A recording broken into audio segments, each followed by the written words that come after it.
Everyone, how are you? Welcome back to our channel.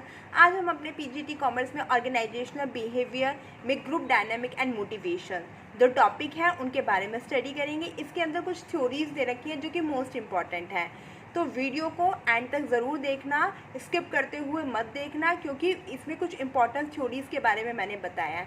ठीक है, और वीडियो अगर अच्छी लगे तो लाइक करना, शेयर करना, सब्सक्राइब करना मत भूलना। Let's start our topic. देखो, ग्रुप डायनेमिक, सबसे पहले मैं आपको बताती हूँ ग्रुप क्या होता है। Group when the number of peoples come together to achieve a certain goal. एक निश्चित गोल को पूरा करने के लिए जब नंबर ऑफ पीपल इकट्ठे होते हैं तो उसे क्या बोलते हैं?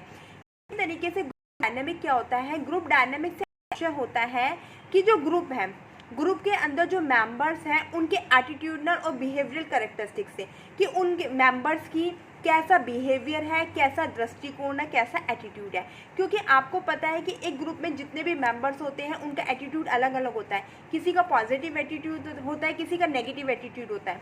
किसी को बात बात पे गुस्सा आ जाता है, किसी को कोई बड़ी बात होती है उस पर भी वो गुस्सा नहीं दिखाता।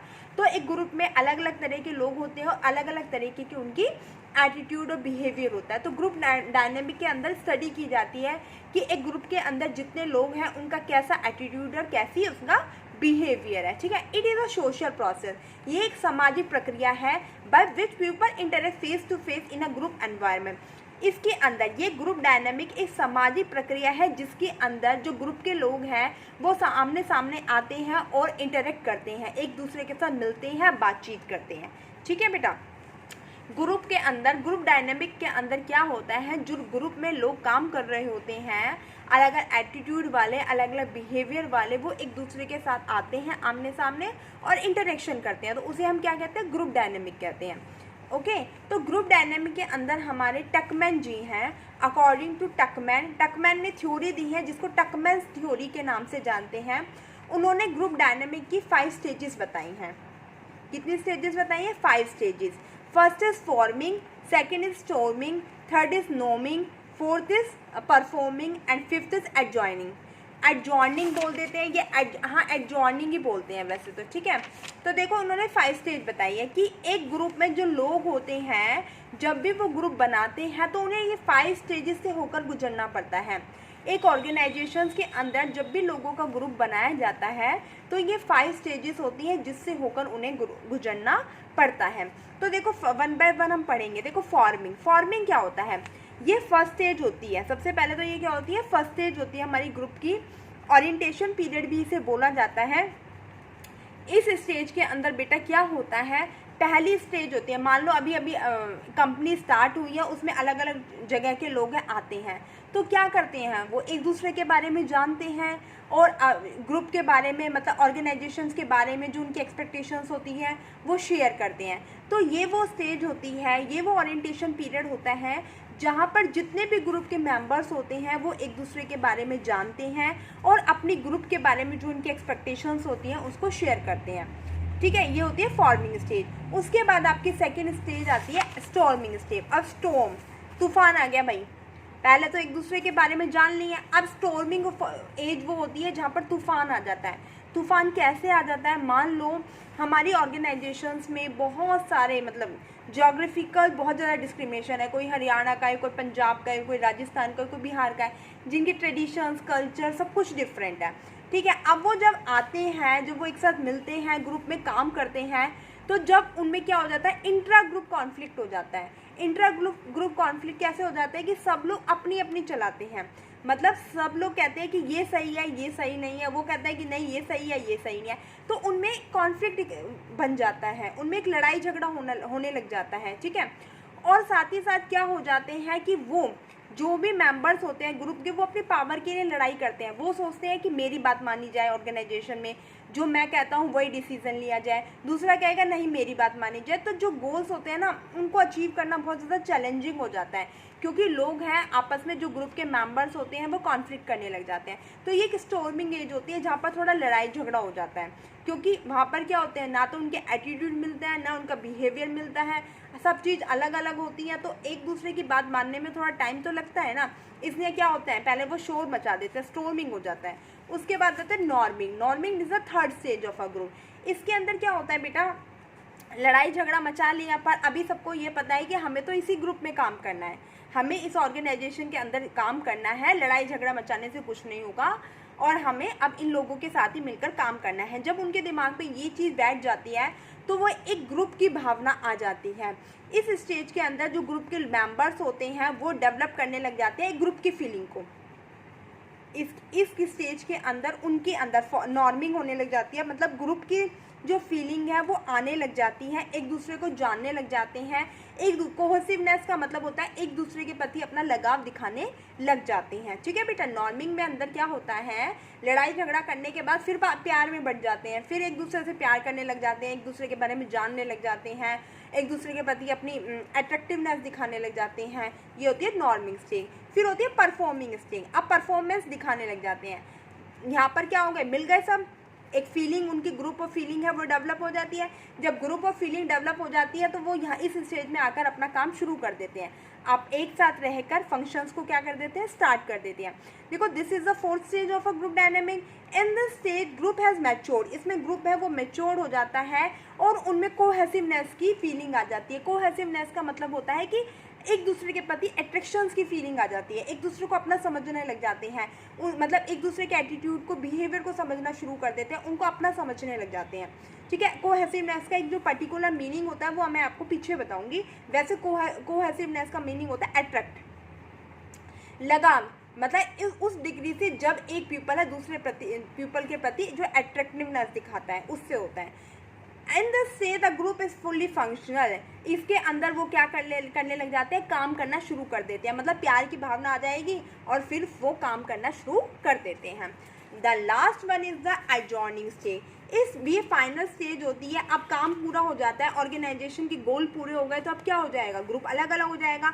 तो यहाँ पर डिसबैंडमेंट ऑफ ग्रुप का डिसबैंडमेंट होने लग जाता है, शुरू होने लग जाता है। Member of the group offer experience feeling of closure and sadness as they. अब जब उनमें ग्रुप में लगाव हो गया, काम कर लिया, अब जब वो एक दूसरे के करीब आते हैं, जब ग्रुप ही ख़त्म हो जाता है, उन सब लोगों को एक दूसरे से अलग कर दिया जाता है, तो अब उनको दुख महसूस होने लग जाता है। जब एक दूसरा इंसान उनके जानने वाला ग्रुप को छोड़ के जाता है तो उनको सैडनेस फील होने लग जाती है। पहले तो वो लड़ाई कर रहे थे एक दूसरे की बात को मानने के लिए, कि ग्रुप बनाने से तैयार नहीं थे। जब ग्रुप बना, जब प्यार उभर कर आया, जब काम किया उन्होंने, तो अब ग्रुप टूटना शुरू हो गया। अब सब एक दूसरे को छोड़कर जाने लगे। जब एक दूसरे को छोड़कर जाने लगे तो यहाँ पर उनको सैडनेस फील होती है। ठीक है बच्चे, ये थी टकमैन की 5 स्टेजेस। देखो, मैं दोबारा से आपको रिवाइज करवा देती हूँ। और देखो, अगर आप कहते हो मैम ट्रिक से पढ़ाओ तो ट्रिक से पढ़ा देती हूँ। Forming, storming, norming, performing, adjourning. अब देखो, सबसे पहले फॉर्मेशन होगा। मेनली जो एस्टेट में पूछा गया था 2019 में, ये पूछा गया था according to Tuckman theory which is the third stage of group dynamic, कि ग्रुप डायनामिक की थर्ड स्टेज कौन सी है। वही था परफॉर्मिंग था, स्टॉर्मिंग था, नॉर्मिंग था और एडजॉर्निंग था, स्टॉर्मिंग था। अब आप मुझे कमेंट बॉक्स में कमेंट करके बताना कि which is the third stage of group dynamic according to Tuckman theory. Tuckman theory के अकॉर्डिंग जो ग्रुप डायनामिक है उसकी थर्ड स्टेज कौन सी होती है। देखती हूँ आपको आता है या नहीं आता, या अभी भी आपने पढ़ा है या नहीं पढ़ा। ठीक है, मोस्ट इंपॉर्टेंट क्वेश्चन है, ज़रूर आता है। और कमेंट बॉक्स में कमेंट करके बताना, और नहीं करके बताया तो उसका मतलब आपने पढ़ा ही नहीं है, बस आया देखा चले गए। ठीक है बेटा, और मैं नहीं बता रही कौन सी है थर्ड स्टेज। अच्छा, मैं एक इसको लर्न करने का तरीका बता देती हूँ।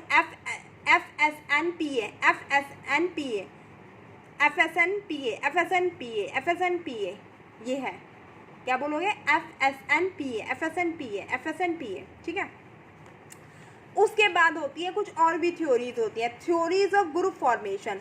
अब ग्रुप फॉर्मेशन, ग्रुप को फॉर्म करना है, उसकी कुछ थ्योरीज होती हैं। सबसे पहली थ्योरी होती है theory of propinquity. Theory of propinquity क्या कहती है, people associate with one another due to geographical proximity, कि लोग एक दूसरे को जानते हैं जोग्राफिकल प्रॉक्सिमिटी के कारण। देखो कैसे, इसमें मैं आपको बताती हूँ। मान लो एक ऑर्गेनाइजेशन है, आप उसमें काम करने गए।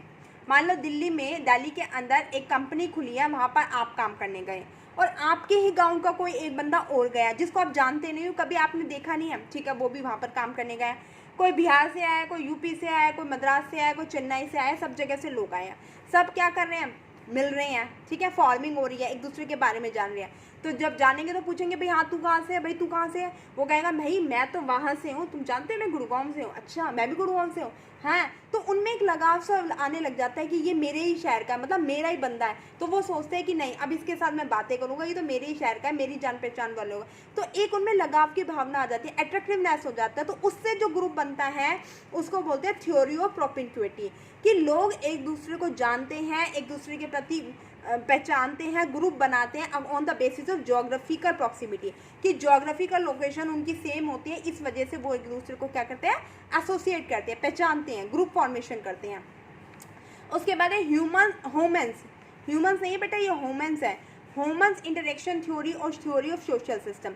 इसके अंदर क्या कहता है कि inter relatedness of elements of activity, interaction और सेंटिमेंट। इसमें क्या करते हैं लोग एक दूसरे के साथ इंटर रिलेटेड होते हैं, अपनी एक्टिविटीज़ को, अपनी इंटरेक्शंस को, अपने सेंटिमेंट को एक दूसरे के साथ बांटते हैं, सोशल होते हैं, एक दूसरे के साथ अपने दृष्टिकोण को, बिहेवियर को बांटते हैं, मतलब एक दूसरे के प्रति क्या होते हैं, इंटरेक्टेड होते हैं। उसके बाद वो बैलेंस थ्योरी। बैलेंस थ्योरी के अंदर क्या कहता है कि people who have similar attitude, जिनका एटीट्यूड सेम होता है एक सर्टेन ऑब्जेक्ट को लेकर और गोल को लेकर वो एक ग्रुप बनाते हैं। मतलब जिनका ऑब्जेक्ट सेम है, जिनका एटीट्यूड सेम है, जिनका गोल सेम है, वो सारे मिलकर एक ग्रुप फॉर्मेशन करते हैं, जिसे हम बैलेंस थ्योरी का नाम देते हैं। इस थ्योरी के अंदर जो लोग होते हैं जिनका सेम ऑब्जेक्ट होता है, सेम गोल होता है, सेम एटीट्यूड होता है, सेम बिहेवियर होता है, वो एक ग्रुप को फॉर्मेशन करते हैं, that is a balance theory. फिर एक्सचेंज थ्योरी। एक्सचेंज थ्योरी होती है ना, वो प्रोपेंक्विटी, सोशल थ्योरी और ह्यूमन इंटरेक्शन थ्योरी और बैलेंस थ्योरी, इन तीनों थ्योरीज का मिक्सचर होता है। एक्सचेंज थ्योरी कहती है कि ये रिवार्ड और कॉस्ट पर डिपेंड होती है। अब रिवार्ड और कॉस्ट पर मतलब क्या होता है देखो रिवार्ड कैसे है, मान लो आप हो, ठीक है, आप सुबह मॉर्निंग वॉक पर जाते हो, आप मॉर्निंग वॉक पर जाते हो, 10-15 फ्रेंड्स हैं, आपका ग्रुप है, आप मॉर्निंग वॉक पर जाते हो, मॉर्निंग वॉक पर जाके आप बात भी करते हो और एंटरटेनमेंट भी आपका होता है, जैसे बातचीत करना, हंसी मजाक चलता रहता है। अब कोई आपके पड़ोस का एक बंदा है, वो आपको जोड़ लेता है, वो कहता है कल से मैं भी तुम्हारे साथ मॉर्निंग वॉक पे जाऊँगा। तो क्या हो गया, उसको फ़ायदा मिल गया कि एक तो उसको क्या मिल गई, कंपनी मिल गई जाने के लिए, और साथ में उसका भी हंसी मजाक हो जाएगा और बॉडी भी फिट हो जाएगी। ये तो उसका क्या हो गया, रिवार्ड हो गया। अब उसकी उसे कॉस्ट भी पे करनी पड़ेगी। कॉस्ट कैसे पे करनी पड़ेगी, कोई पैसा नहीं पे करना पड़ेगा। अब मान लो ग्रुप में 16 लोग हैं, सब एक साथ जा रहे हैं, मान लो किसी दिन कोई बंदा लेट हो जाए तो उसके लिए वेट करना पड़ेगा ना, तो टाइम वेस्टेज है या नहीं है, तो ये क्या है, उसको कॉस्ट भी बियर करनी पड़ेगी। तो ये एक्सचेंज थ्योरी क्या कहती है, रिवार्ड और कॉस्ट पर बेस्ड होती है कि कब, मतलब जब भी हम अपना ग्रुप बनाते हैं तो कई बार हमें रिवार्ड मिलता है और कई बार हमें कॉस्ट पे करनी पड़ती है, ठीक है बेटा। उसके बाद आपको मैंने बताया था कोहेसिवनेस वर्ड आया था। कोहेसिवनेस क्या होता है, it is the degree to which members are attracted to the group. ये वो डिग्री, वो मात्रा जब मेंबर्स होते हैं अपने ग्रुप के प्रति, अपने लोग ग्रुप के मेंबर्स के प्रति क्या होते हैं, अट्रैक्ट होते हैं, कि जो ग्रुप के लोग हैं वो कितना एक दूसरे के प्रति अट्रैक्टेड है। ये क्या बताता है, कोहेसिवनेस। कोहेसिवनेस ये बताता है, उस डिग्री को बताता है कि ग्रुप के मेंबर्स एक दूसरे के प्रति कितने अट्रैक्टेड हैं। It is related to homogeneity of interest. ये किससे रिलेटेड है, उनके इंटरेस्ट से, सेम इंटरेस्ट वाले लोगों से, वैल्यूज से, एटीट्यूड से, बैकग्राउंड फैक्टर से, कि जो ग्रुप के मेंबर्स हैं उनका कितना, कैसा इंटरेस्ट है, कैसी वैल्यूज़ है, कैसा एटीट्यूड है, कैसा बैकग्राउंड फैक्टर है। अच्छा, इसके बारे में कार्टराइट ने कहा है कि कोहेसिवनेस के अंदर 4 प्रिंसिपल्स होते हैं। कौन से 4 प्रिंसिपल्स हैं, एबिलिटी, पावर, डिग्री, फीलिंग। जो कोहेसिवनेस बनती है, जो लोग एक दूसरे के प्रति आकर्षित होते हैं, अट्रैक्टिव होते हैं, तो वो 4 प्रिंसिपल पर बेस्ड होता है। कौन कौन से, एबिलिटी, पावर, डिग्री, फीलिंग। आप लर्न करना, कार्टराइट ने कही है कि 4 प्रिंसिपल होते हैं जो कोहेसिवनेस के अंदर शामिल होते हैं, डेट इज, ठीक है। ये था ग्रुप डायनामिक का टॉपिक, जिसमें टकमैन की थ्योरी है मोस्ट इंपॉर्टेंट थ्योरी। अब हम अपने नेक्स्ट टॉपिक को स्टार्ट करते हैं, डेट इज मोटिवेशन। पढ़ने का मन है तो आगे पढ़ें, वरना यहीं पर अपना एंड करते हैं, क्योंकि मेरे पास अब ज़्यादा टाइम नहीं है। मैं कुछ ही दिन आपको अब और वीडियो प्रोवाइड कर पाऊँगी, उसके बाद मुझे कहीं जाना है अर्जेंटली, तो शायद मैं आपको नहीं प्रोवाइड करवा पाऊँ, और सॉरी, मैं शायद सिलेबस नहीं कंप्लीट करवा पाऊँगी, क्योंकि मुझे एक तो बेटा सपोर्ट नहीं मिल रहा मुझे। सबसे पहले तो मतलब मैंने यूट्यूब चैनल स्टार्ट किया था कि मैं अगर फ्री ऑफ कॉस्ट आपको प्रोवाइड कर रही हूँ तो आप लोग भी मुझे सपोर्ट करोगे, बट मुझे किसी तरीके का कोई सपोर्ट नहीं मिल रहा, कोई limited numbers of people are looking watch, मतलब एक लिमिटेड नंबर तक ही पीपल वॉच कर रहे हैं। क्यों? कंटेंट अच्छा नहीं लग रहा, कोई प्रॉब्लम लग रही है, समझाने का तरीका अच्छा नहीं है। कोई भी अगर किसी भी तरीके की प्रॉब्लम है तो आप मुझे कमेंट बॉक्स में कमेंट करके बताओ ना, ताकि मुझे भी पता चले कि क्या कमी है, मेरे कंटेंट में क्या कमी है, मेरे पढ़ाने की टीचिंग मेथड में क्या कमी है, ताकि मैं भी इम्प्रूव कर सकूं। देखो मैं हूँ बेटा, तो मुझे भी आगे जवाब देना पड़ता है, ऐसे मैं नहीं कर सकती, क्योंकि मुझे एक प्रॉपर टाइम निकालना पड़ता है। अब कल फेस्टिवल है तो शायद मेरे से ना निकल पाए टाइम, आप अगर इस वीडियो को ज़्यादा से ज़्यादा लाइक करेंगे, शेयर करेंगे, सब्सक्राइब करेंगे तो मुझे एक मोटिवेशन मिलेगा, तो मैं लड़ सकती हूँ। नहीं, मुझे टाइम निकालना है, चाहे मैं अपना सोने का टाइम कम करूँ, चाहे कुछ भी, ठीक है। Now come to the next topic, that is motivation. Motivation क्या होता है? अभिप्रेरणा। अब अभिप्रेरणा क्या होता है? देखो, ये भी एक प्रोसेस होता है of stimulate people to action to accomplish desire goal, कि ये एक ऐसी प्रक्रिया है जिसमें स्टिमुलेट किया जाता है पीपल को कि वो एक्शन ले एक डिज़ायर्ड गोल को प्राप्त करने के लिए। मतलब एक गोल है, उसको अचीव करने के लिए उसे अभिप्रेरित किया जाता है। मोटिवेशन के अंदर सबसे पहले नीड की ज़रूरत होती है। अगर इंसान को किसी चीज़ की नीड होगी तभी वो मोटिवेट होगा उसको प्राप्त करने के लिए। अगर उसे नीड ही नहीं होगी तो वो मोटिवेट क्यों होगा? जब उसे उसकी ज़रूरत ही नहीं होगी तो वो उसको काम को करना ही क्यों चाहेगा? तो सबसे पहले इंसान की नीड होती है जो उसे मोटिवेट करती है कि मुझे ये डिज़ायर्ड गोल को प्राप्त करना है और इसके लिए मुझे क्या करना है? एक्शन लेना है। तो मोटिवेशन क्या होता है? मोटिवेशन वही एक प्रोसेस होता है जो कि स्टिमुलेट करता है पीपल को कि एक आपको अकॉम्प्लिश करना है डिज़ायर्ड गोल, उसके लिए आपको क्या लेना है? एक्शन लेना है, ठीक है। तो it is a process of stimulate people को स्टिमुलेट करना to action to accomplish desired goal को अचीव करने के लिए लोगों को क्या करना? स्टिमुलेट करना, ये होता है मोटिवेशन। अब देखो मोटिवेशन किस पर डिपेंड करता है? Motivation depend upon satisfying need of people. Motivation depend करता है जो लोगों की ज़रूरत होती है, सेटिस्फाइंग नीड होती है उस पर, कि कौन सी नीड्स होती हैं जो उसको सेटिस्फाई कर सकती हैं, कौन सी उसकी ऐसी नीड है जो सेटिस्फाई कर सकती है, उसके लिए मोटिवेशन किया जाता है। अगर अनसेटिस्फाइड नीड के लिए मोटिवेशन किया जाएगा तो कोई फ़ायदा नहीं होगा। मोटिवेशन हमेशा सेटिस्फाइड नीड के लिए किया जाता है। अब मोटिवेशंस का प्रोसेस क्या होता है? अरे पैर सो गया। प्रोसेस ऑफ मोटिवेशन में सबसे पहले अनसेटिस्फाइड नीड होती है एंड मोटिव। सबसे पहले ये जाना जाता है किसी भी पीपल को अगर मोटिवेट करना है तो सबसे पहले ये जाना जाएगा कि उसकी कौन सी नीड है जो सेटिस्फाइड नहीं हुई है, जो अभी तक पूरी नहीं हुई है, और जिस नीड की उसे ज़रूरत है। सबसे पहले उसके बारे में आइडेंटिफिकेशन किया जाएगा अनसेटिस्फाइड नीड के बारे में, ठीक है, जिसको लेकर वो टेंशन में है। अब आपकी कोई भी ज़रूरत है, मान लो पूरी नहीं हुई, आपको संतुष्टि नहीं मिली, तो आपको क्या होगी? टेंशन होगी। फिर एक्शन टू सेटिस्फाई नीड। आप क्या करोगे? जब टेंशन होगी तो उस टेंशन को उस नीड को प्राप्त करने के लिए आप एक्शन लोगे क्या? नीड्स को सेटिस्फाई करने के लिए, ठीक है। उसके बाद आप उस गोल को प्राप्त करोगे, अपनी नीड्स को सेटिस्फाई करोगे और गोल को अचीव करोगे। गोल को अचीव करने के बाद आप फीडबैक दोगे कि कितना हमें प्राप्त हुआ है और कितना हमें प्राप्त नहीं हुआ, ठीक है। उसके बाद होता है इंट्रिंसिक एंड एक्सट्रिंसिक मोटिवेटर। देखो इंट्रिंसिक मोटिवेटर क्या होता है? जो इंटरनल सोर्स से मिलता है, मतलब आंतरिक स्रोतों से मिलता है, और एक्सट्रिंसिक क्या होता है? जो एक्सटर्नल सोर्स से मिलता है। इंट्रिंसिक मतलब इंटरनल सोर्स का मतलब जैसे होता है कि मान लो अब आपका HPSC का एग्जाम है, PGT का, तो उसके लिए आप इंटरनली इंस्पायर्ड हो ना, खुद से आपकी मर्जी है कि मुझे पेपर क्रैक करना है और मुझे गवर्नमेंट जॉब अचीव करनी है।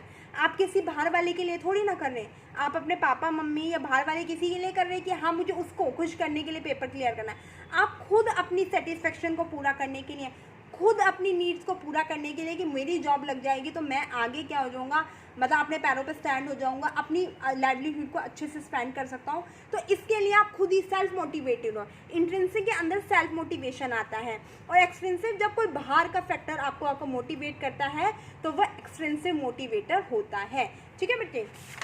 उसके बाद होती हैं थ्योरीज ऑफ मोटिवेशन। देखो जो थ्योरीज होती है मोटिवेशन की, उनको दो कैटेगरी में डिवाइड किया गया है। एक तो ट्रेडिशनल थ्योरी होती है और दूसरी मॉडर्न थ्योरी होती है। ट्रेडिशनल थ्योरी मतलब पारंपरिक, जो पहले यूज़ की जाती थी मोटिवेट करने के लिए। उसके अंदर सबसे पहले आएगा fear and punishment theory, second आएगी रिवार्ड थ्योरी, थर्ड आएगी कैरेट एंड स्टिक थ्योरी।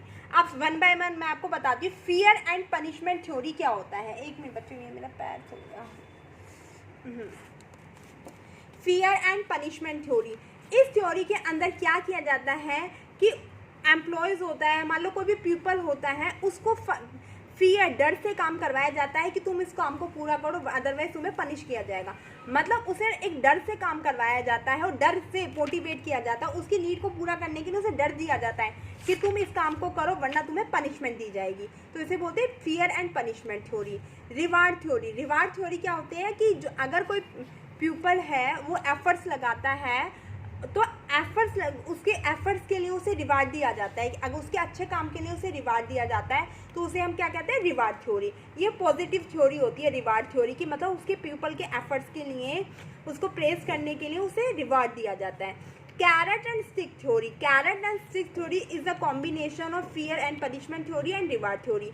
इसके अंदर ये कहा जाता है कि अगर वो अच्छा काम करेगा तो उसे रिवार्ड दो, कैरेट दो, और वो अच्छा काम नहीं करेगा तो उसे पनिशमेंट दो। कैरेट के अंदर क्या कहता है कि अच्छा काम करे तो उसे रिवार्ड दो, और स्टिक थ्योरी में कहता है कि अगर वो अच्छा काम नहीं कर रहा तो उसे क्या करो, पनिश करो। ठीक है, तो carrot and stick theory is a combination of fear and punishment theory और रिवार्ड थ्योरी। रिवार्ड थ्योरी में कहता है कि अगर वो एफर्ट्स लगा रहा है, काम को अच्छा कर रहा है, काम को अच्छा करने के लिए एफर्ट्स लगा रहा है, तो उसको उसके एफर्ट्स के बदले में क्या दो, रिवार्ड दो। ठीक है, उसके बाद आते हैं मॉडर्न थ्योरी। ये थ्योरीज हैं जो पहले प्रचलन में थी, अब नहीं है, अब मॉडर्न थ्योरीज आई हैं। मॉडर्न थ्योरीज को दो कैटेगरी में डिवाइड किया गया है। फर्स्ट इज कंटेंट थ्योरी और second is process theory. Content theories के अंदर देखो पहले कौन सी आती है, ये नोट डाउन करो, अभी वीडियो को पॉज करो और ये नोट डाउन करो, सबसे इंपॉर्टेंट है। ये पूछ सकते हैं इसमें से कौन सी कंटेंट थ्योरी नहीं है, इसमें से कौन सी प्रोसेस थ्योरी नहीं है, फिर कैसे आइडेंटिफाई करोगे, नहीं कर पाओगे। इसलिए अपने कॉपी में नोट करो, बाकी एक्सप्लेनेशन आपको समझ में आ जाएगा, बट ये ध्यान नहीं रहेगा कंटेंट थ्योरी कौन सी थी, प्रोसेस थ्योरी कौन सी थी। ठीक है, मेरा तो फर्ज है आपको बताना, बाकी आपकी मर्जी है, करना हो तो करो वरना मत करो। बच्चे तो हूँ नहीं, फेस टू फेस इंटरेक्शन हो नहीं रहा है जो मार दो बच्चों को, है ना। देखो कंटेंट थ्योरी के अंदर आती है Maslow hierarchy of need theory, Alderfer की ERG theory, Herzberg motivator hygiene theory, McClelland की लर्न नीड थ्योरी, उसे 3 नीड थ्योरी भी कहते हैं। और प्रोसेस थ्योरी के अंदर goal setting theory, reinforcement theory, Victor Vroom theory, equity theory, ये सारी थ्योरी किसके अंदर आती हैं, प्रोसेस थ्योरी के अंदर आती हैं। अब देखो कंटेंट थ्योरी क्या होती है।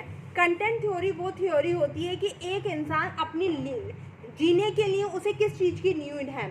इस थ्योरी के अंदर यह बताया गया है कि एक इंसान को जिंदा रहने के लिए किस किस चीज़ की नीड होती है, किस किस चीज़ की उसको ज़रूरत होती है, ये कंटेंट थ्योरी के अंदर बताया गया है। तो देखो सबसे पहले मास्लो ने दी थी, Maslow hierarchy of need theory से कहते हैं, ये अब्राहम मास्लो ने दी थी। मोस्ट इंपॉर्टेंट टॉपिक है ये, मैंने आपको मॉडल्स ऑफ मार्केटिंग करवाए थे तब भी इस थ्योरी के बारे में बताया था, और अगेन आज फिर बता रही हूँ क्योंकि ये सबसे ज़्यादा इंपॉर्टेंट थ्योरी है। और आपने CDP पढ़ा होगा, आपने उसमें साइकोलॉजी पढ़ा होगा ना, जब एस्टेट क्वालिफाई किया था तो उसमें भी देखा होगा ये मास्लो की थ्योरी मोस्ट इंपॉर्टेंट है। तो Maslow hierarchy of need theory जो कि अब्राहम मास्लो ने दी थी, उन्होंने 5 क्या बताई थी, लेवल्स बताए थे।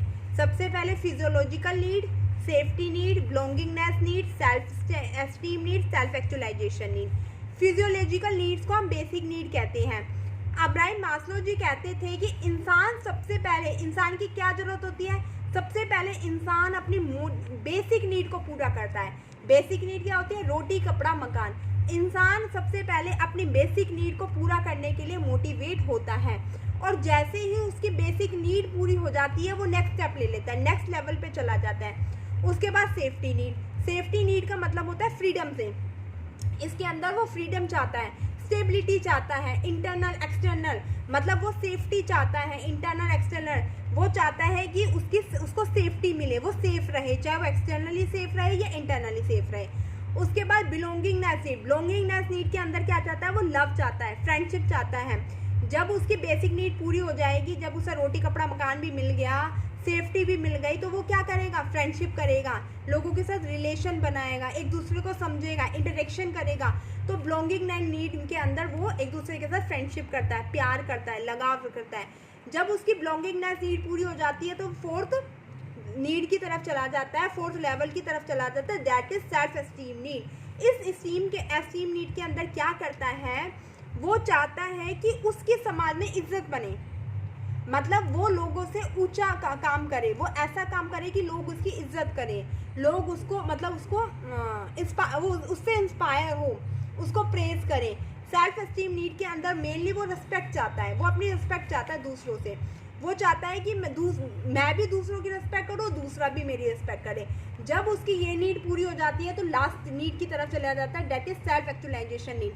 सेल्फ एक्चुअलाइजेशन नीड वो नीड होती है जब इंसान की सारी नीड पूरी हो जाती है, तब वो एक ऐसा आदमी बनना चाहता है, ऐसा आदमी बनना चाहता है जो सर्वश्रेष्ठ होता है, जिसको सारी क्वालिटी होती है, जिसके अंदर जिसके पास सारी चीज़ें होती हैं, किसी चीज़ की कोई कमी नहीं होती।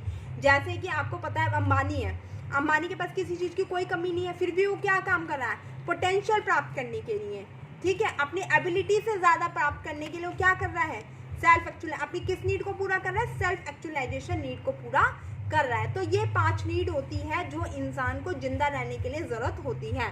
सबसे पहले रोटी कपड़ा मकान की ज़रूरत है, फिर सुरक्षा की ज़रूरत होती है, फिर प्यार लगाव की ज़रूरत होती है, फिर इज्जत की ज़रूरत होती है कि प्यार मिल गया, लगाव मिल गया, इज्जत मिली, और इज्जत के बाद मुझे आत्मसंतुष्टि, सेल्फ एक्चुअलाइजेशन का मतलब आत्मसंतुष्टि मिले, मैं इतना ज़्यादा बड़ा इंसान बन जाऊँ कि लोग मुझे जानने लग जाए। ठीक है बेटा, ये है मास्लो हायरार्की ऑफ नीड। इसके बाद आती है एल्डरफर की ERG थ्योरी। एल्डरफर ने ERG थ्योरी को 3 कैटेगरी में डिवाइड किया है। E for existence, R stand for relatedness, G stand for growth. Alderfer कहता है कि जो एग्जिस्टेंस है वो अब्राहम मास्लो की जो पहली 2 नीड्स हैं, डेट इज फिजियोलॉजिकल और सेफ्टी नीड से मिलती जुलती है, कि इंसान को जिंदा रहने के लिए सबसे पहले अपनी इन ज़रूरतों को पूरा करना होता है। पहले उसे इसकी एग्जिस्टेंस की ज़रूरत होती है। जब उसकी ज़रूरत पूरी हो जाती है तो वो रिलेटेडनेस सेकंड स्टेप की तरफ जनता है, जहाँ पर वो बिलोंगिंगनेस और एस्टीम नीड्स को पूरा करना चाहता है। जब उसकी ये ज़रूरतें पूरी हो जाएगी फिर वो अपनी ग्रोथ चाहता है, वो चाहता है कि वो आगे बढ़े। क्या चाहता है, सेल्फ एक्चुअलाइजेशन पूरा करना चाहता है कि उसको संतुष्टि मिले।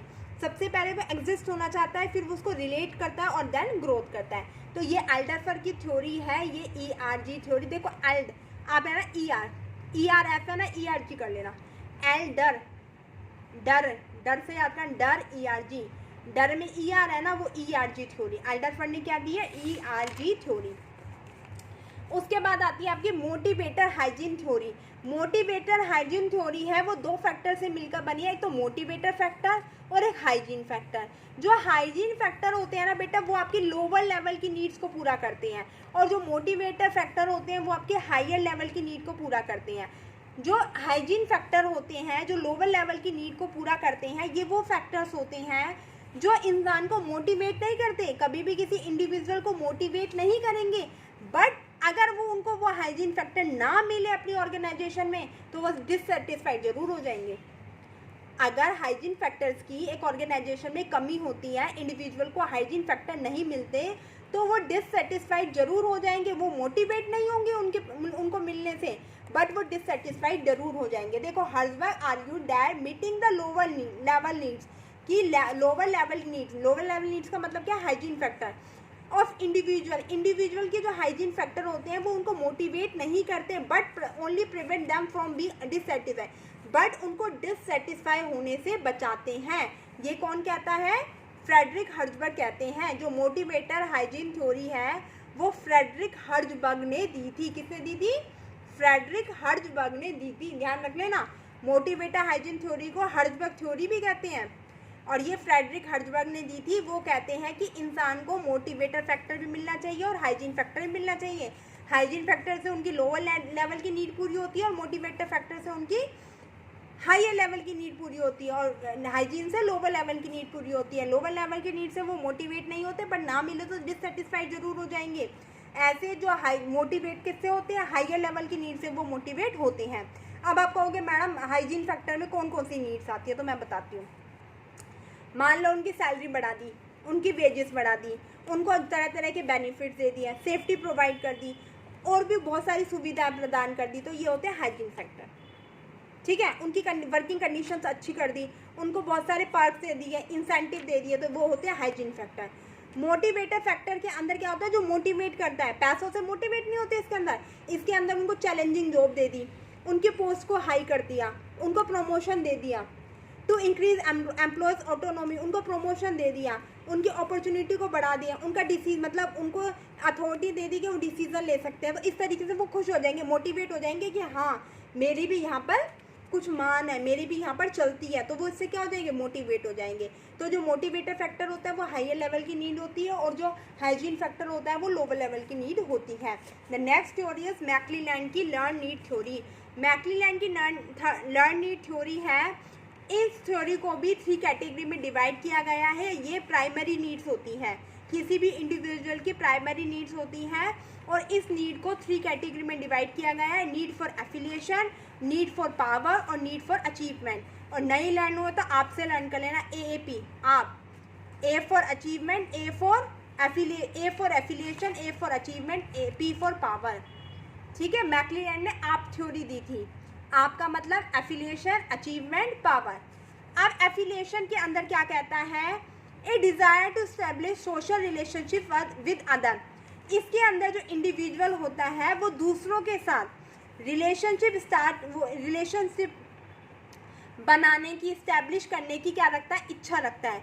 एक इंडिविजुअल एक ग्रुप में रहता हुआ दूसरे लोगों के साथ, समाज में रहता हुआ दूसरे लोगों के साथ क्या बनाने की, एक इंटरेक्शन बनाने की, एक रिलेशनशिप बनाने की इच्छा रखता है। That is affiliation. वो पहचान बनाना चाहता है, एफिलिएशन के अंदर वो पहचान बनाना चाहता है। अपनी पहचान वो कैसे बनाएगा, जब वो एक दूसरे के साथ इंटरेक्ट होगा, जब वो एक दूसरे के साथ रिलेशनशिप बनाएगा। तो इसके अंदर सबसे पहले उसकी इच्छा होती है कि वो अपनी पहचान बनाए, और पहचान बनाने के लिए वो एक दूसरे के साथ इंटरेक्ट होता है। फिर होती है नीड फॉर पावर। इसके अंदर वो चाहता है कि वो एनवायरनमेंट पे, जिस एनवायरनमेंट में काम कर रहा है उसमें कंट्रोल करे, और दूसरों को भी कंट्रोल करने के लिए इन्फ्लुएंस करे कि तुम भी कंट्रोल रखो। मतलब जिस एनवायरनमेंट में काम कर रहा है वहाँ पर वो कंट्रोल बनाए रखना चाहता है। फिर नीड फॉर अचीवमेंट में क्या है, वो उपलब्धि हासिल करना चाहता है। उपलब्धि हासिल कैसे करना चाहता है कि वो रिस्पॉन्सिबिलिटी लेना चाहता है, चैलेंजिंग गोल में काम करना चाहता है, परफॉर्मेंस को ऑब्टेन करना चाहता है। मतलब वो चाहता है कि उसे ऐसा काम मिले जहाँ पर वो चैलेंजिंग हो, चैलेंज का काम हो, जहाँ उसे ज़्यादा से ज़्यादा पावर मिले, जहाँ पर उसकी अच्छी से अच्छी उपलब्धि हो, लोग उसकी मतलब उसको जानने लग जाए, इसमें वो जाता है।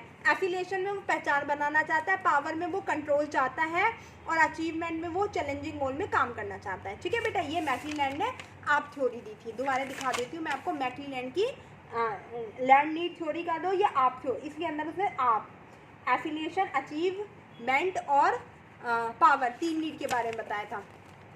उसके बाद आती है आपकी प्रोसेस थ्योरी। प्रोसेस थ्योरी में आती है वीवी एक्सपेक्टेंसी थ्योरी। कौन सी, वीवी एक्सपेक्टेंसी थ्योरी।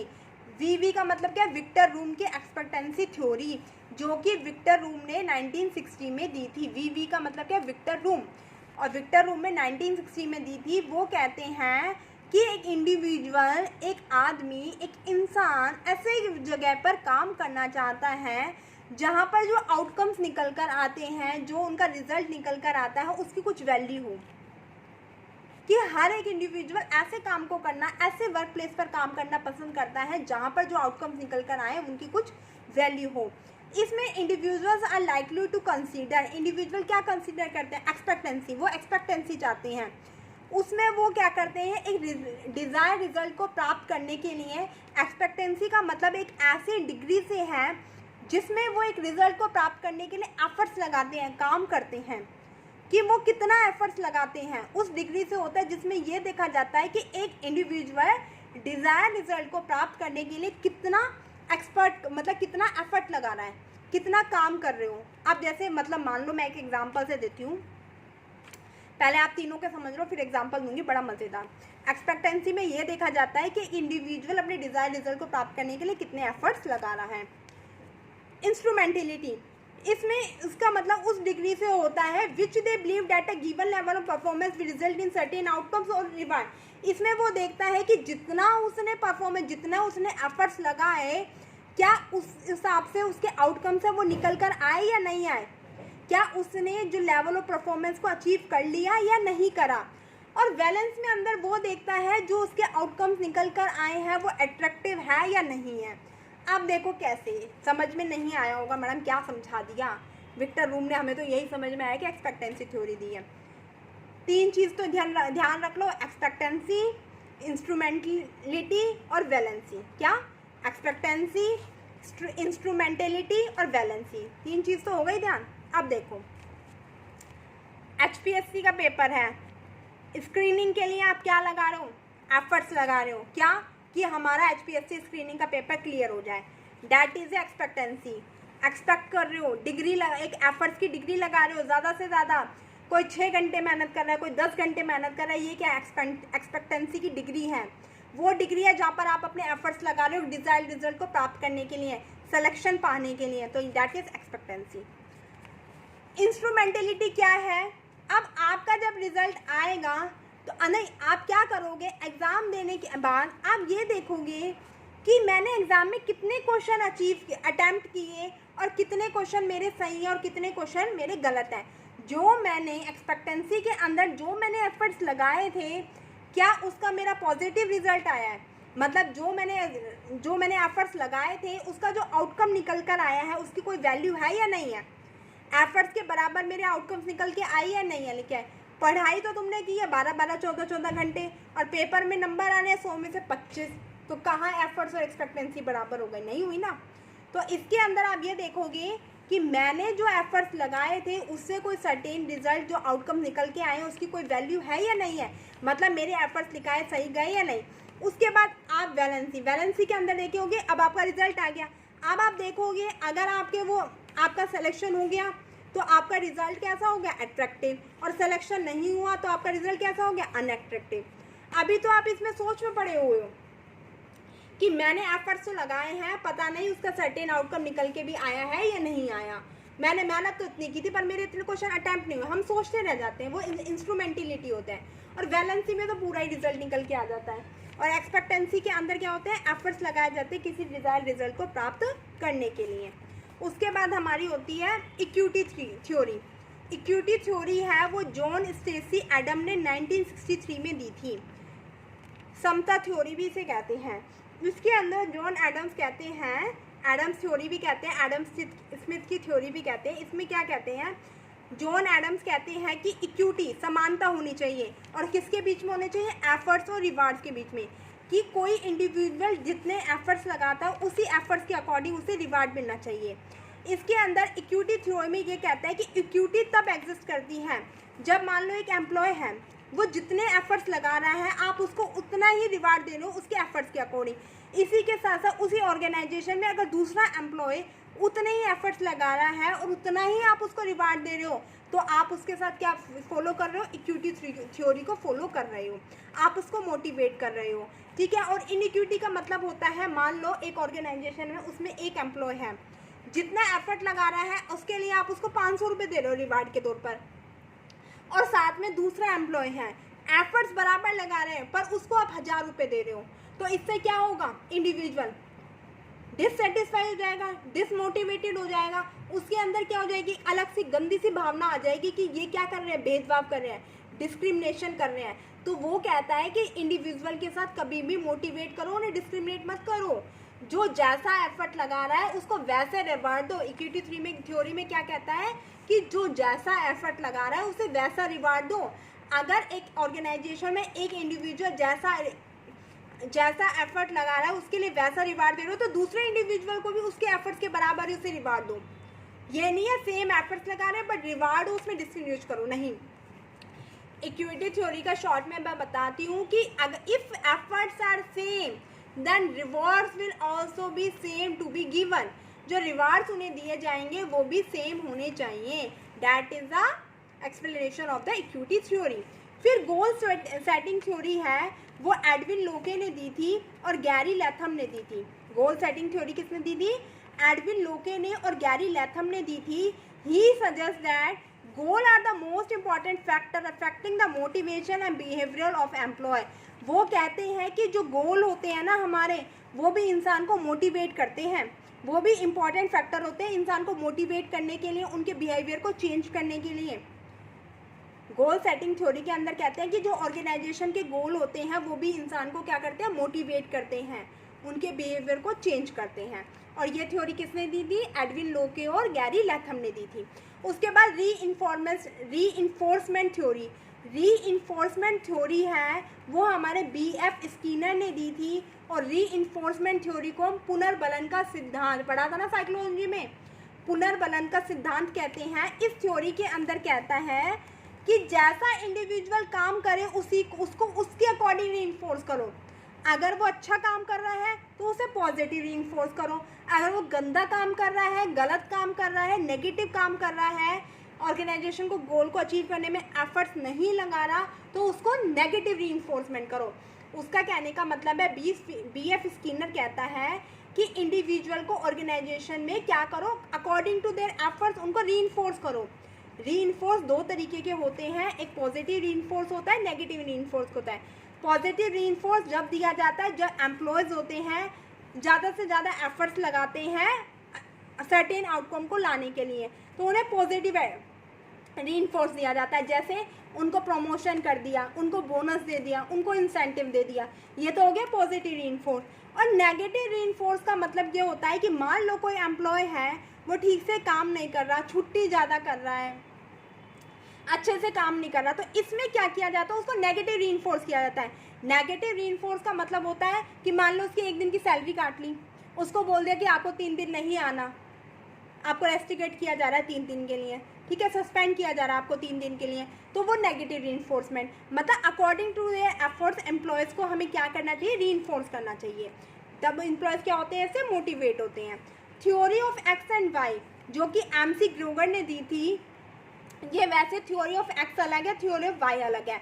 MC ग्रोगर ने दी थी। थ्योरी एक्स में क्या कहता है, एक मैनेजर की धारणा होती है कि जो थ्योरी एक्स वाले लोग होते हैं ना, मतलब एम्प्लॉयज़ होते हैं ना, वो लेजी होते हैं, वो काम करना पसंद नहीं करते, उनमें कोई एम्बिशियस नहीं होती, मतलब वो रिस्पॉन्सिबिलिटी को अवॉइड करते हैं।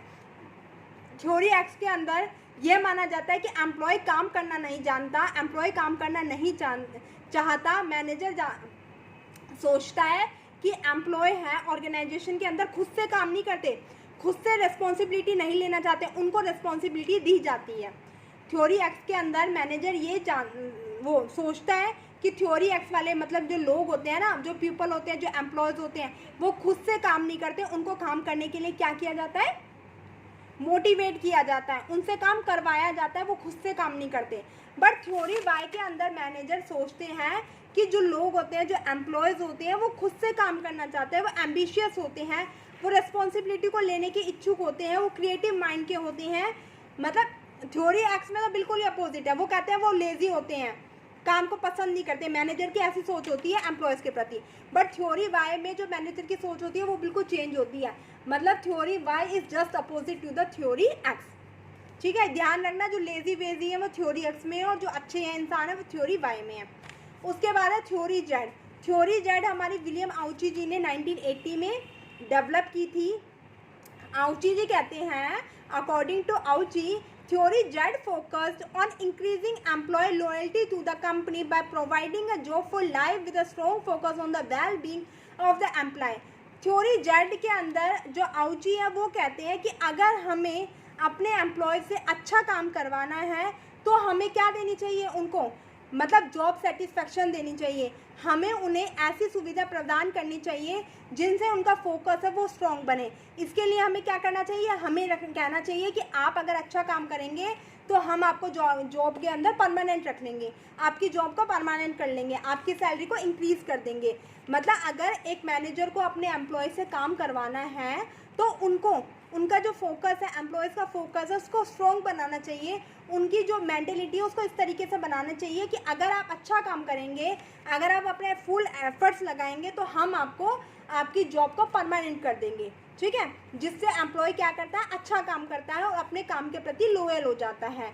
और ये ऐसा हम जो ऑन द जॉब भी कर सकते हैं और ऑफ द जॉब भी कर सकते हैं। ये आउची जी का मानना था। आउची कहते थे कि अगर आपको एम्प्लॉय से काम करवाना है तो उनको जॉब सेटिस्फाई करो उनको बोलो कि अगर अच्छा एफर्ट्स लगाओगे, अगर फुल एफर्ट से काम करोगे तो आपकी जॉब परमानेंट हो जाएगी। इससे वो क्या हो जाएंगे, कंपनी के प्रति लॉयल हो जाएंगे, ऑर्गेनाइजेशन के जो गोल है वो ईजिली अचीव हो जाएंगे। और ऐसा हम ऑन द जॉब भी कर सकते हैं, ऑफ द जॉब भी कर सकते हैं। ये आपकी थी प्रोसेस थ्योरी, ठीक है। कंटेंट थ्योरी और प्रोसेस थ्योरी मैंने दोनों ही कवर करवा दी। अगर किसी भी तरह की फिर भी कोई प्रॉब्लम हो तो कमेंट बॉक्स में कमेंट करके पूछ सकते हैं, और सब्सक्राइब करना ना भूलें। अगर आप चाहते हैं पीजीटी कॉमर्स का सारा सिलेबस मैं आपको प्रोवाइड करवाऊँ और ऐसे ही वीडियोस आपको प्रोवाइड करवाते रहूँ, तो आप वीडियो को जरूर लाइक करें, शेयर करें, सब्सक्राइब करें, क्योंकि देखो ऊपर से मेरे ऊपर बाउंडेशन आ रही है, मैं वीडियो को शायद कंटिन्यू नहीं बना पाऊँगी। बाकी आपको बताऊँगी कि क्या प्रॉब्लम है, ठीक है। Thank you, have a nice day.